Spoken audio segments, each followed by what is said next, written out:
Bonjour à tous. Aujourd'hui, nous nous retrouvons enfin pour évoquer la lecture que vous venez de faire de Ruy Blas et nous intéresser notamment à la question politique dans le drame romantique de Victor Hugo au travers de ces deux drames que sont Hernani et Ruy Blas. La séance de la façon suivante. Tout d'abord, nous allons faire un gros plan sur le roi et la reine de la pièce, c'est-à-dire Charles II et la reine Marianne de Neubourg.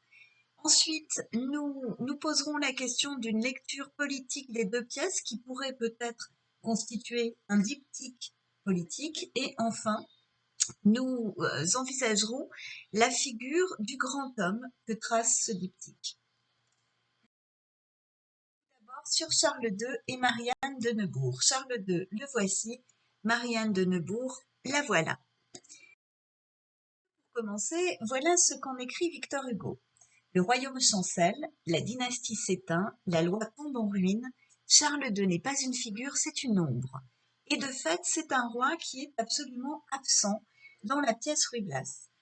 On entend parler de lui à travers les reproches que la reine lui adresse, à travers les lettres qu'il envoie et qui sont elles-mêmes des ombres, ce sont des lettres purement informatives et très peu d'ailleurs informatives. Et il s'agit pour nous de nous poser la question de savoir si ce roi est le même dans l'histoire ou dans ce qu'en a retenu l'histoire et dans ce qu'en dit Victor Hugo. Alors dans l'histoire, c'est un roi qu'on appelait l'ensorcelé. L'ensorcelé parce qu'il était assez malingre, enfant, et qu'on attribuait la fragilité de sa santé à des influences néfastes, une sorte de malédiction qui aurait pesé sur sa naissance, en fait de malédiction. On parlerait sans doute beaucoup plus aujourd'hui de conséquences de mariages consanguins successifs dans sa famille. De cette santé fragile, il en résulte que Charles II est stérile. Et cette stérilité va être un vrai problème politique puisque il meurt sans héritier, d'où la guerre de succession d'Espagne que l'on commence à entrevoir dans Ruy Blas, et puis la fin du règne des Habsbourg sur l'Espagne. C'est un roi qui était peu cultivé. La légende veut qu'il ait parlé un castillan fort peu convaincant et qu'il ait souffert de troubles de l'apprentissage qui le rendaient notamment incapable de retenir une carte de géographie. Alors, en soi, c'est pas très grave que de ne pas retenir une carte de géographie, sauf justement quand on est monarque et que son métier, en quelque sorte, c'est de régner sur un royaume dont il vaut toujours mieux avoir un peu une idée des contours. On retient quand même de lui qu'il était, dit la légende, généreux et sympathique. C'est pas évident sur le portrait que j'ai mis sur la diapositive, mais il était sympathique. Il accède, Charles II, au pouvoir à 4 ans. Donc évidemment, c'est pas lui qui gouverne. Il se met en place une régence et cette régence est assurée par Marianne d'Autriche, sa mère. La régence va se passer de façon assez douloureuse puisque la mère de Charles II est conseillée par un jésuite assez rigoriste et qu'elle va très vite s'attirer les foudres de la population. Et c'est donc avec beaucoup d'enthousiasme que la population voit arriver le véritable règne de Charles II, qu'il commence lorsqu'il a 16 ans, sauf que 3 ans plus tard, parce qu'il est incapable de gérer le royaume et qu'il en est tout à fait conscient, il fait appel à un premier favori qui va pas être beaucoup plus capable que lui, puis à un second qui va l'accompagner un peu plus longuement. Je reviens à la question de l'héritage. Il n'y a pas d'héritier, donc il va choisir un héritier.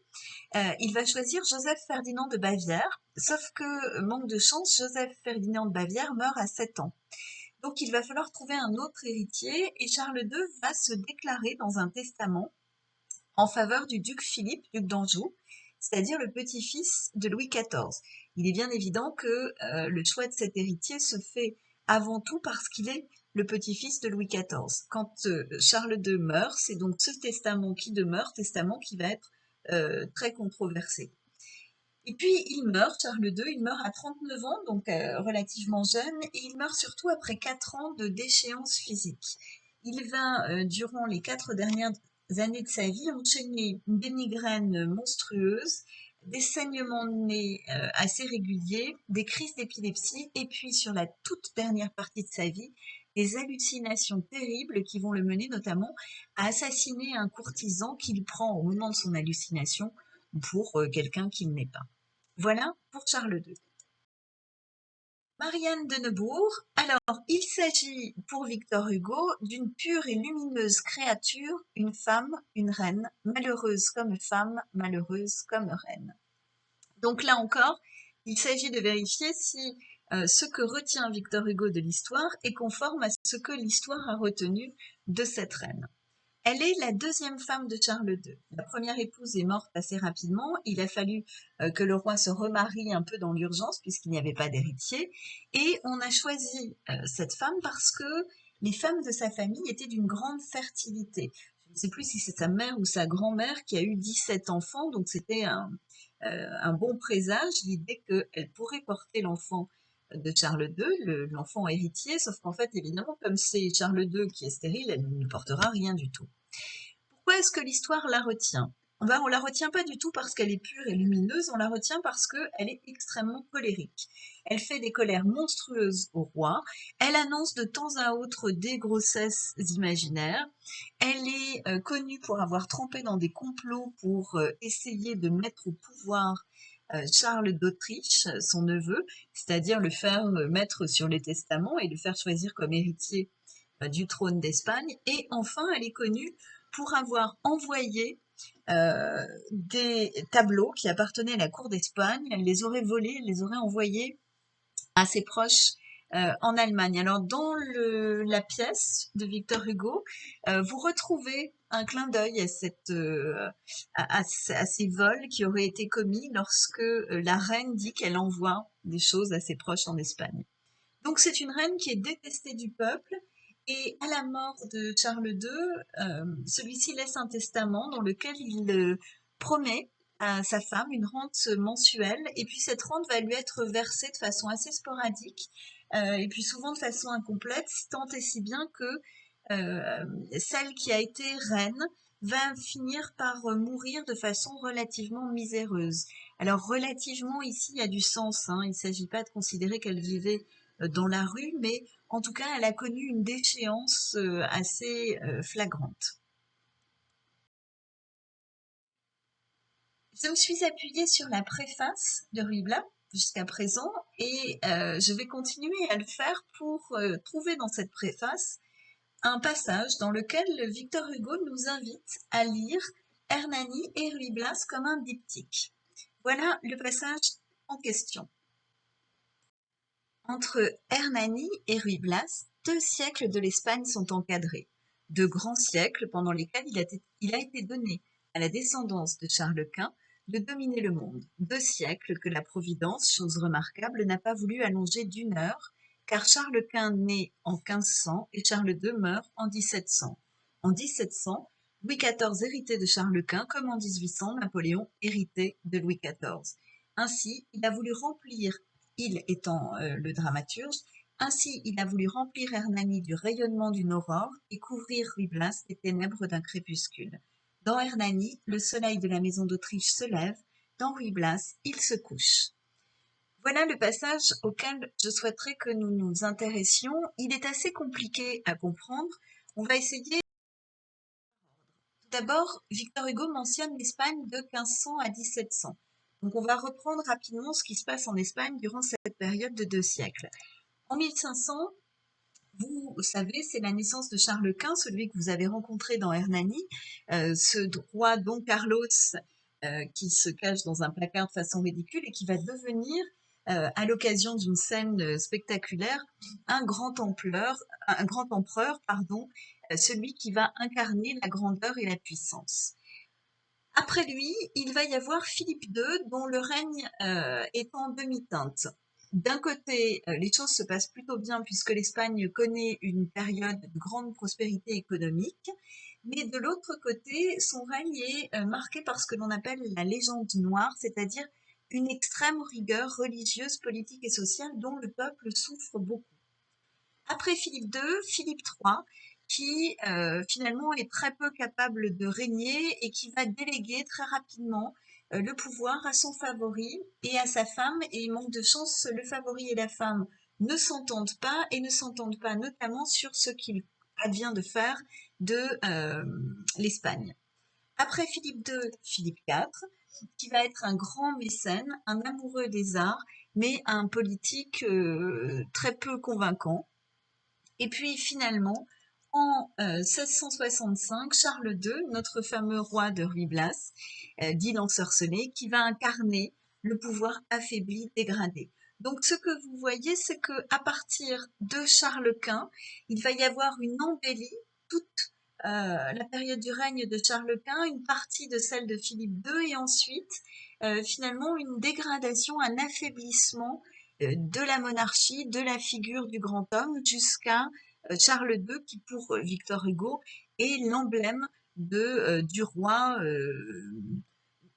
qui n'en est pas un. D'où cette fameuse phrase: dans Hernani, le soleil de la maison d'Autriche se lève, c'est Charles Quint; dans Ruy Blas, il se couche, c'est Charles II.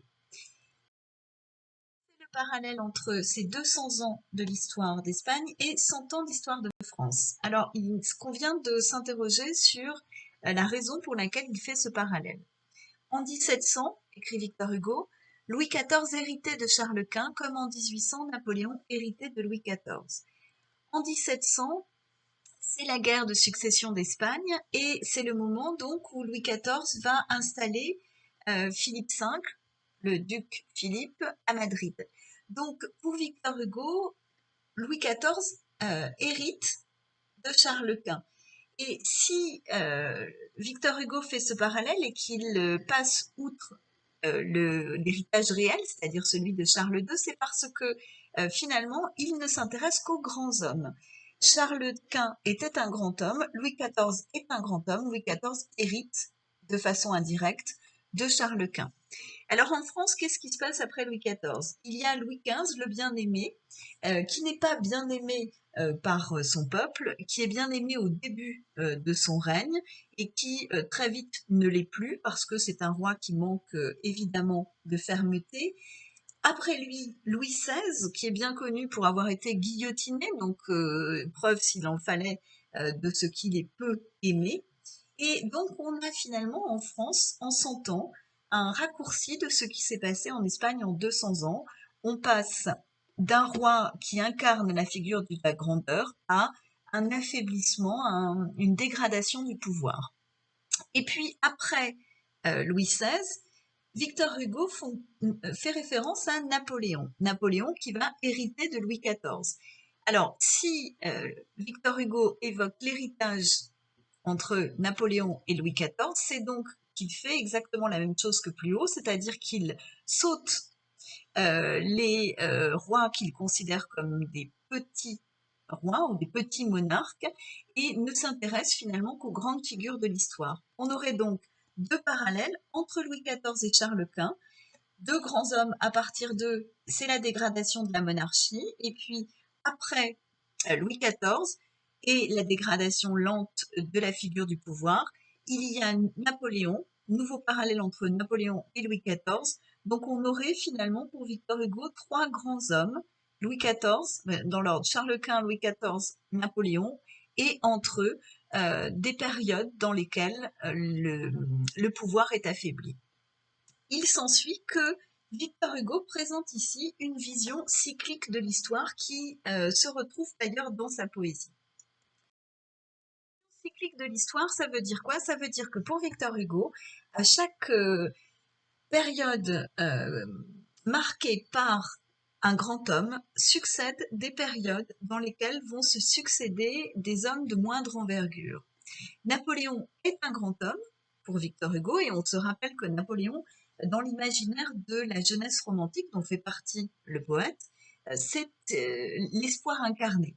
Napoléon est un grand homme, donc tous ceux qui suivent, dont Charles X, dont Louis-Philippe de France, vont être au contraire des hommes qui vont s'employer, de façon volontaire ou non d'ailleurs, mais s'employer à dégrader le pouvoir. Charles X, vous savez que c'est celui qui règne en France lorsque Victor Hugo écrit Hernani. Et on avait vu ensemble que finalement, si Victor Hugo avait choisi Charles Quint, c'était pour deux raisons. D'abord parce qu'il n'avait pas de lien de parenté avec Charles X, donc il évitait tout problème de censure. Et ensuite aussi parce que Charles Quint était finalement le contrepoint parfait à Charles X, c'est que l'évoquer, c'était une façon pour Victor Hugo de critiquer le pouvoir en place, qui n'avait ni la grandeur, ni la générosité, ni la capacité de pardon qu'avait Charles Quint. Après Charles X, en France, on a un autre roi qui est Louis-Philippe de France, qui est un peu plus libéral que Charles X, mais dont le règne va conduire à une grande paupérisation des classes les plus fragiles, c'est-à-dire les ouvriers et les paysans. Et quand paraît Ruy Blas, on en est là. C'est Louis-Philippe de France qui gouverne. Donc on peut imaginer que Louis-Philippe de France est ici représenté dans Ruy Blas par ce roi absent, ce roi qui n'est pas une figure mais une ombre. Et ça veut dire quoi s'il y a une vision cyclique de l'histoire? Ça veut dire qu'après ces rois de petite envergure, il y aura un homme fort. Et que Victor Hugo est dans l'attente du prochain homme fort dont les pièces vont définir les grandes lignes. Aux pièces, on va se poser la question de ce qu'est l'homme fort, le grand homme qu'attend Victor Hugo. On va partir du principe que Hernani et Ruy Blas, que je ne mets pas en italique puisque je ne m'intéresse pas ici aux pièces mais aux personnages, sont des incarnations de ce grand homme. Qu'est-ce que je sais d'Hernani? C'est un cavalier jeune, sans barbe et sans moustache. Alors, on ne va pas en déduire que Victor Hugo attend un roi imberbe. La mention sans barbe et sans moustache, c'est évidemment la mention de son très jeune âge. Pourquoi très jeune? Parce que les romantiques à l'époque sont des jeunes gens et que on a cette vision, à tort ou à raison, d'une jeunesse fougueuse, plus capable que d'autres générations de redresser un pays. C'est un noble disgracié. Ça veut dire quoi? Ça veut dire qu'il a connu une vie plus dure que celle des nobles habituels communs. Ça veut dire qu'il connaît finalement l'envers du décor et que peut-être il sera plus capable de régner ou sera capable de régner en tenant compte des êtres les plus fragiles. Il a connu, et c'est dans la même lignée, la pauvreté, le dénuement. Hernani, il est amoureux d'une femme convoitée par le roi. De cela, on peut retenir deux choses. D'abord, s'il est amoureux, c'est que c'est un homme de cœur. C'est un homme qui n'est pas uniquement dans la raison ou dans l'action, dans l'épique. C'est aussi un homme qui est capable d'émotions, de sentiments. Et il est amoureux d'une femme convoitée par le roi. Ça veut dire bien évidemment qu'il est amoureux d'une femme qui est au-dessus de sa condition sociale. Donc, qu'il fait preuve d'une certaine façon d'hubris. Mais chez Victor Hugo, dans Hernani en tout cas, l'hubris est presque une valeur positive dans la mesure où elle oblige finalement celui qui en est atteint à accomplir des actions grandioses. Il est noble de cœur, il est courageux, c'est un homme d'action évidemment, et il est toujours poussé par deux raisons, l'amour et la question de l'honneur. Et c'est un grand orateur qui entraîne les foules, puisque Hernani, d'abord dans la pièce, est l'auteur de répliques très belles, et ensuite parce qu'il devient le chef des bandits lorsqu'il devient lui-même bandit. Et Ruy Blas. Eh bien, vous allez voir que dans Ruy Blas, on retrouve presque les mêmes caractéristiques. Ruy Blas, on voit dans la pièce que c'est un homme jeune, des yeux ardents, fort beau, fort caressant, fort gracieux. Donc on a une espèce ici que nous n'avions pas, ou en tout cas moins dans Hernani, une espèce de réécriture de l'honnête homme du XVIIe. C'est l'homme complet. C'est un orphelin, il est né dans le peuple, et là vous voyez une évolution, peut-être, dans la pensée de Victor Hugo, entre Hernani et Ruy Blas. En 1830, celui qui doit gouverner, l'homme fort, le héros romantique, est celui qui a été disgracié, mais qui néanmoins est noble. Ce qui veut dire qu'il y a encore peut-être chez Victor Hugo l'idée de qualité liée à la naissance. C'est dans Ruy Blas, pardon, l'idée, la pensée semble avoir évolué puisque nous sommes ici face à un homme du peuple, c'est-à-dire un homme qui a des qualités qui ne sont pas liées à sa naissance. Comme si finalement, dans l'esprit de Victor Hugo, c'est une hypothèse que je formule, il avait fallu ces quelques années pour que les acquis de la Révolution française, ce sur quoi se base la Révolution française, c'est-à-dire il n'y a pas de véritable valeur liée à la naissance, pour que ces acquis donc s'installent de façon très forte. Il vit dans la pauvreté, dans le dénuement. Contrairement à Hernani, il est contraint à la servitude. Ça ne pouvait pas être le cas pour Hernani, puisque Hernani était né noble, et que le noble ne pouvait pas être contraint à la servitude. Et vous voyez qu'en dans Hernani, on retrouve quand même des fondements qui sont pas très éloignés de ceux de l'Ancien Régime, d'avant la Révolution française. Au contraire, ici dans Ruy Blas, Ruy Blas va devenir un serviteur. C'est un homme du peuple, il sert d'autres que lui. Il va être amoureux d'une reine, donc là l'hubris est encore plus grand que chez Hernani. Et Victor Hugo s'en explique d'ailleurs dans la préface, si je retrouve le passage, quand il explique que Ruy Blas est le peuple, et il écrit « Ruy Blas, le génie et la passion comprimés par la société, et s'élançant d'autant plus haut que la compression est plus violente. » Cela voudrait dire que l'amour de Ruy Blas pour la reine est évidemment complètement démesuré et que cette démesure est à la hauteur de la servitude dans laquelle est placé le héros. Cela voudrait dire aussi qu'il faut avoir finalement souffert pour avoir envie d'atteindre le plus haut degré.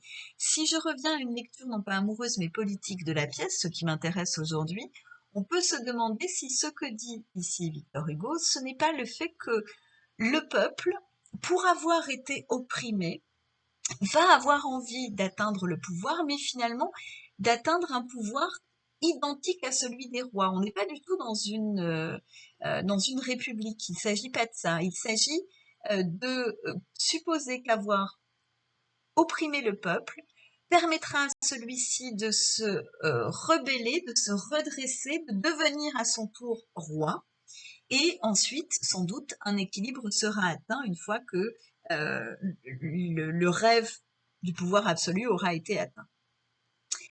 Ruy Blas toujours, il est noble de cœur, il est courageux, c'est un homme d'action poussé par l'amour et par l'honneur, comme Hernani, et c'est un grand orateur.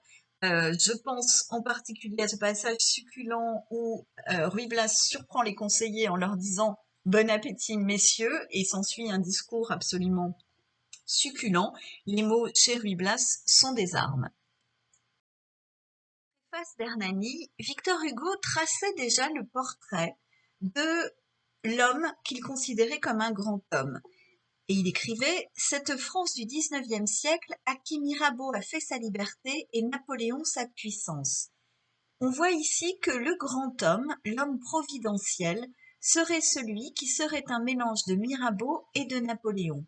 Et ce mélange-là, eh bien, c'est justement Hernani et Ruy Blas. Mirabeau, c'est une figure de la Révolution française, c'est un grand orateur. Victor Hugo écrit quelques pages à propos de son éloquence, dans lesquelles il va notamment employer une métaphore filée autour des termes ouragan, vent et bourrasque, des termes qui évoquent une parole qui emporte sur son passage, emporte les choses, emporte les hommes également. Donc Mirabeau, c'est l'homme de l'action par les mots, celui qui peut changer le monde en parlant, c'est l'homme de l'éloquence qui persuade, c'est l'homme de la puissance d'éloquence. Quant à Napoléon, on parle bien de Napoléon Ier, voilà ce qu'écrit Victor Hugo à son sujet dans Les Orientales. « Tu domines notre âge, ange ou démon qu'importe, ton aigle dans son vol haletant nous emporte, l'œil même qui se fuit te retrouve partout, toujours dans nos tableaux tu jettes ta grande ombre, toujours Napoléon, éblouissant et sombre, sur le seuil du siècle est debout. » Ce que l'on en retient, c'est que Napoléon est l'homme de l'action, de la puissance d'action.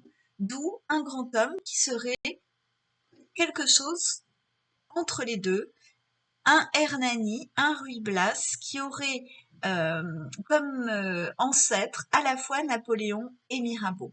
Vous voyez arriver évidemment le sujet de la discussion. quelle figure du grand homme Hernani et Ruy-Blas rase-t-il? Vous déposez vos réponses dans les commentaires. Je ne crois pas que le sujet soit extrêmement difficile. Tentez de faire en 3 parties, c'est toujours mieux. Et nous nous retrouvons aux alentours de 11 heures pour une correction.